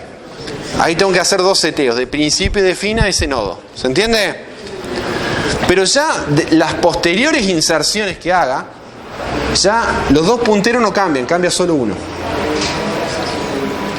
¿Se entiende? ¿Por qué? Porque ya las posteriores inserciones, el puntero del primero queda fijo y ya inserto solo el final, entonces cambia solo el último. Entonces, como en un caso cambia los dos y en otro caso cambia uno, tengo que poner un if. De la misma manera el borrar también tiene un caso de borde. Por precondición sé que no puede ser vacía, pero si no es vacía, ¿cuál es el caso de borde entonces? Cuando tiene uno solo. Uno solo. O sea, si este y este apuntan a este único, ¿cómo sería borrar la estructura de cola cuando hay uno solo? Y liberar este nodo y setear los dos punteros en null. Pero si tenía más de un elemento, ¿qué es lo que tendría que hacer esa operación? Solo cambiar este puntero diciendo apunta acá y libera este nodo, pero el otro puntero no cambia.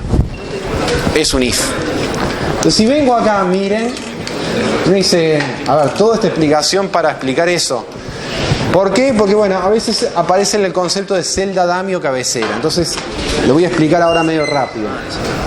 Ese if para encolar está puesto acá en el caso de borde, y en el desencolar también, digamos, ¿no? Hay un if que es cuando tenía uno solo. En el caso general hago una cosa y en el caso de borde hago otra. ¿Está bien? La pregunta es, ¿puedo tener que el caso de borde y el caso general se unifiquen en un solo caso y no tener if para encolar y desencolar? La respuesta es sí. Hay un truquito, ¿está bien?, que se suele llamar usar... Lo estoy mareando, ¿no? Yo también. Se me movió. Ah, ¿no tengo más?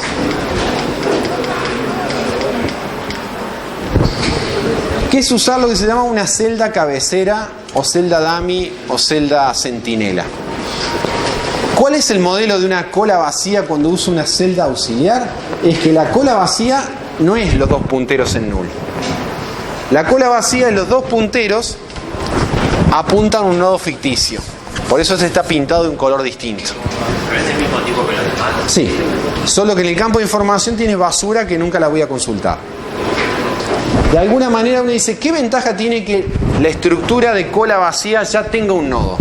Porque ahora en vez de ser dos punteros en null, ya tiene un nodo. La cola real, o sea, los elementos reales que yo voy a consultar son del segundo en adelante. Este no existe, pero me queda cómodo que existe ese nodo. ¿Por qué la pregunta es me queda cómodo que existe ese nodo? No tenés que hacer new, pero... Porque ahora si voy a insertar y la estructura era vacía, o sea, tenía ya un nodo, ya el código del insertar la primera vez o las siguientes veces es el mismo, porque ya hay un nodo. ¿Por qué tenía antes el caso de borde? Porque antes tenía los dos punteros en null, pero ahora si ya tengo un nodo, los dos punteros están acá. Entonces, dejo de tener un if. Si yo considero eso como modelo de cola vacía, ¿cuál es la ventaja, entre comillas, que voy a obtener? Es que si miro el código del encolar y el código de desencolar, no voy a tener un if. Voy a tener un solo caso genérico. Nada más. Eso lo van a trabajar un poquito en el práctico, no le quiero dar mucha bola acá, porque no es un tema teórico en sí, sino es un tema práctico. Uno dice, si yo me acuerdo de poner los if, ¿cuál es el problema? No, ninguno. ¿Cuál es el problema con los casos de borde y casos generales? Que los programadores muchas veces programan para el caso general y se olvidan los casos de borde. Entonces, esa estrategia o truquitos que unifican los casos de borde con el caso general evita que los programadores a veces cometan más errores. ¿Está? Eso se lo van a decir un poquito en el práctico. Última comentario que tiene que ver sobre esto, ¿no? Supónganse que ahora paso a un modelo de cola acotada. ¿Está? O sea, yo quiero tener un tamaño máximo. ¿Qué cambia en la especificación? A ver si me escucharon hasta acá. ¿Qué hora es? Está muy bien. 10 minutitos y nos vamos. 8 y nos vamos. ¿Qué cambia? En el contrato aparece un is full. En encolar agrega solo si no está llena. ¿Sí? Vengamos a la implementación. Esta que estaba acá. ¿Qué cambiarían en la implementación si uno quiere ahora tener la estructura de cola acotada? ¿Qué cambiarían? Se va a agregar un predicado más que acá no está implementado porque era una cola no acotada, que es el está lleno. Y supónganse que esa operación la quiero hacer en orden 1. Quiero saber si está lleno o no en orden 1. Sí. Booleano, ¿para qué? ¿Y cómo voy a saber cuándo setearlo true y cuándo setearlo false? Más vale que un booleano que me gustaría ir llevando. Un contador. Lo mismo que hicimos en la pila, ¿no? O sea, llevar en la representación los dos punteros, pero agregar un tercer campo que es un entero, que es el tamaño actual. Entonces cada vez que encolo, a ese contador le sumo 1. Cada vez que desencolo, a ese contador le resto 1. Entonces cuando yo voy a implementar la operación, que sería la dual a esta, él está lleno, ¿qué es lo que voy a hacer? Voy a retornar si C, fecha, cantidad de elementos, supongo que se llama cantidad S, es igual a la cota. Donde la cota, ¿de dónde va a estar definida? Y bueno, si lo pienso igual que la pila, será un parámetro más acá. Cuando creo la cola, me viene un parámetro que es la cota. ¿Se entiende? O sea, ahí tendrían un ejemplo de que de una estructura o un TAD acotado, y fíjense que sigo usando punteros, o sea, sigo usando memoria dinámica. No estoy usando un arreglo. Ahora, ¿cómo haría para implementar esto con un arreglo? Medio rapidito, ¿no? Vieron que en la pila usamos un array con tope.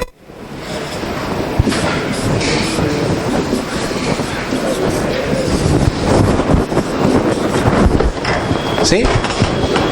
Supónganse que yo tengo una estructura de cola acotada y la quiero implementar usando memoria contigua, un arreglo. No es tan raro. Me aparece una complejidad adicional. ¿Cuál es esa complejidad adicional? Fíjense. ¿Dónde inserto y dónde saco? Elijan un extremo. ¿Dónde inserto y dónde saco? Inserto en el principio y sacan. ¿Acá o acá al principio? Acá. Si yo inserto acá y saco los elementos acá, ya una de esas dos operaciones no la puedo hacer en orden 1. ¿Cuál? Insertar, porque cada vez que inserto un elemento tendría que correr todos un lugar para arriba para meter el elemento. ¿Está? O sea, para eso me quedo con la lista. La podía hacer en orden 1. Dice, bueno, no voy a insertar acá. Voy a insertar acá y saco acá. Una de las dos operaciones no la puedo hacer en orden 1. ¿Cuál? El sacar, porque cuando saco este, tendría que contraer todos un lugar para abajo. Parece que no puedo, entonces. No puedo hacer... Acá no es como una elección de extremo, como hicimos recién. En el caso de la lista, que dijimos, me conviene más insertar el final y borrar el comienzo. Parece que acá las dos elecciones son malas. Hay una idea. ¿Cuál es la idea? Decir, yo agrego acá arriba. Supónganse que este lo llamo fin y este lo llamo principio. ¿Tá? No es que son punteros, sino que son enteros, pero lo dibujo como son flechitas, ¿no? Entonces digo, mira, cada vez que voy a agregar un elemento, hacelo sobre el fin, o sea, que lo que es, sumale 1, agrega el elemento y corre el fin ahí. Vas a agregar otro, agrega otro, corre el fin ahí. Como si fuera el tope de una pila, ¿no? Eso es orden 1. Ahora, cuando querés borrar, ¿qué tendrías que hacer? Y tenés que borrar abajo. Entonces, para no ser tan lento, lo que voy a hacer es que el borrar, el principio se corra ahí. Y de alguna manera como que... Ahí, quedó ahí. Borro de nuevo, el principio lo corro acá. Y bueno, quedó ahí. La ventaja es que lo estoy haciendo en orden 1, ¿no? Porque corro un índice. ¿Está? Colgada no, porque está el arreglo. En algún momento voy a liberar toda la memoria del arreglo.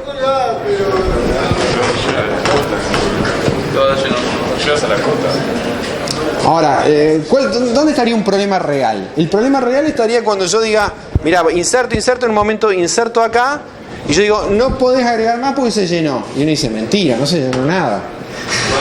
Porque tenés lugares libres acá. Entonces estaría bueno poder reutilizar esos lugares libres. Bueno, claro. Entonces uno dice, ¿y cómo encuentro los lugares libres? Cuando llego al final, arranca acá. Y eso se llama un arreglo circular. No es que se declara circular o la máquina se da vuelta así para... No. Es simplemente un if.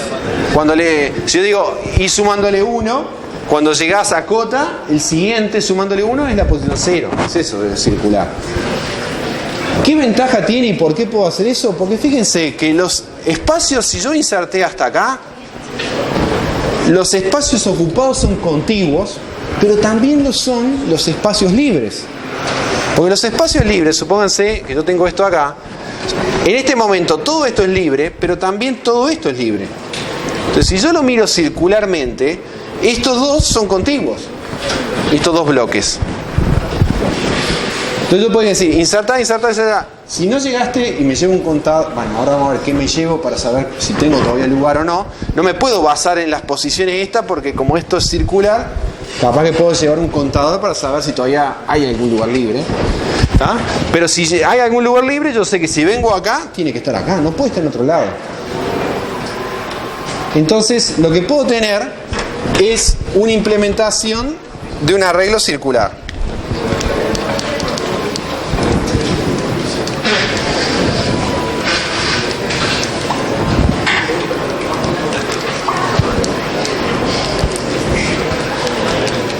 Bueno, se murió esto. ¿No quieres saber más? ¿Y eso tampoco quiere saber más? ¿Se tildó la máquina?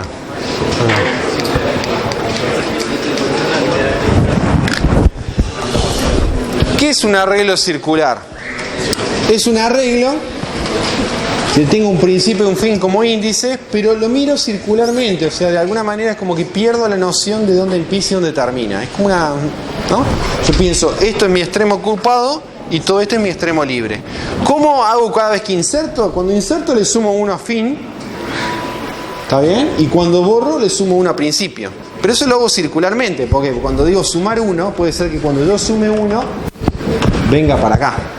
Ese es el if. Eso, o hacer incremento, sumar 1, módulo, el tamaño del arreglo. Entonces, cuando le sumo 1 y es justo el largo, vuelve a 0. El resto de la división entera me da 0. Eso es otra. O pongo un if. ¿Se entiende? ¿Qué ventajas tiene esa estructura? Que puedo insertar, buscar, borrar. Bueno, insertar y borrar en orden 1. Igual que la pila. ¿Qué va a complicar esto del código? Nada, porque es un if en la operación de sumar 1. Sumar 1, llegaste a la cota, setealo en 0. Es eso el cambio. Y fíjense que cuando inserto es como sumar 1 y cuando borro sumar 1. O sea, siempre va en el sentido de las agujas del reloj. El único problema, ¿cuál es?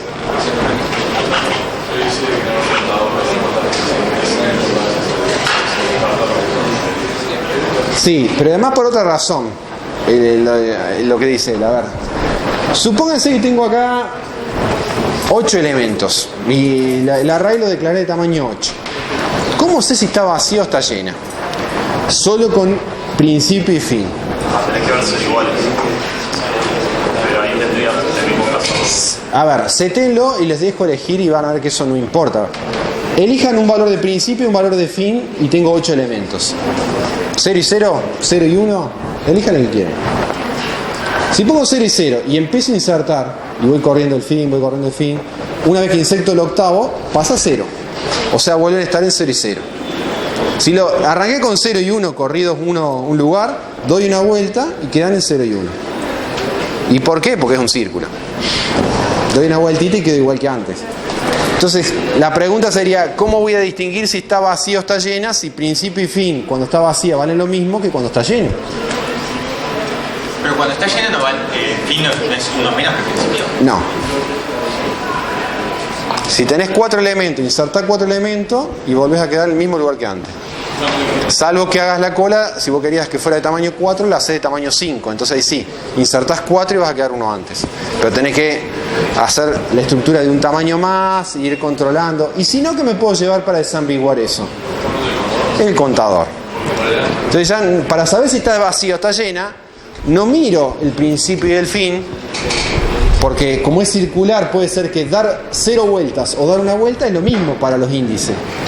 Para saber si tengo o no tengo elementos, llevo un contador. Que cómo se incrementa la representación cuando inserto sumo y cuando borro resto. Ya está. ¿Está bien? Si esto es tan eficiente, ¿por qué no usé esto para implementar la lista y después que respondamos esta pregunta nos vamos? ¿Por qué no usé un arreglo circular para las listas? Entonces tendríamos operaciones para insertar y borrar en listas en orden 1. ¿Por qué qué? ¿Por qué no?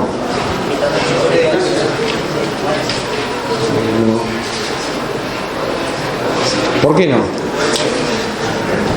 Estaría pasando los recursos al máximo cuando fue que no estés usando toda la... No, no es esa la respuesta. ¿Por qué no?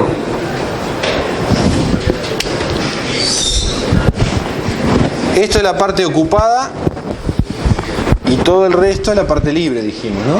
En eso se basa el modelo circular. ¿Qué pasa en la lista que no es la realidad de una cola o de una pila incluso?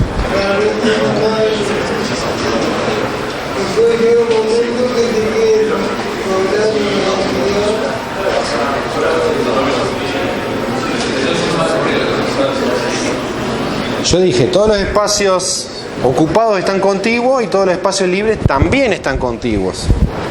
En una lista común y corriente uno puede insertar, borrar en cualquier lugar de la lista. Entonces ya rompe esa propiedad. O sea, yo ya puedo venir y borrar acá. Si borro acá, ya no es cierto que los espacios libres los voy a encontrar de esta manera, sino que tengo que empezar a buscar. Es por eso que uno no puede insertar y borrar en posiciones arbitrarias en una lista en orden 1. Pero si la política es más restrictiva, como en el caso de una pila, con un arreglo con tope, o en el caso de una cola, con un arreglo circular, sí puedo hacer esa operación en orden 1.